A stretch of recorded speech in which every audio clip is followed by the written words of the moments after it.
সন্তানের জীবনের foundation foundation.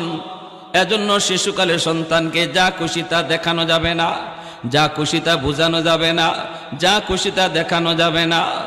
বিধর্মীদের পোশাক বাচ্চাটারে পরানো যাবে না।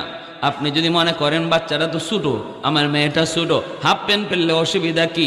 না না, আপনি যদি মনে করেন বুঝে না, কিন্তু মায়ার নবী বলেন যে বাপ মা বলবে বুঝে না, এই বাপ মা বুঝে না, সন্তান ঠিকই বুঝে। সন্তানের চোখ হলো তার ভিডিও রেকর্ডার, কান হলো তার অডিও রেকর্ডার। শিশুকালে বাচ্চা কথা বলতে পারে না, কিন্তু চোখ দিয়ে যা দেখে এটা চোখে রেকর্ড করে রাখে, কান দিয়া যা শুনে এটা কান এসে রেকর্ড করে রাখে। বড় হওয়ার পর যখন সাপ্লাই দেয়, এতদিন যা রেকর্ড হয়েছে তাই সাপ্লাই দেয়। এজন্যই আব্বু কয়, কে তার আব্বু ডাক শিখাইলো? কয় এতদিন আব্বু আব্বু ডাক শুনছে, কানে রেকর্ড করে রাখছে, এখন সাপ্লাই দিতেছে তা।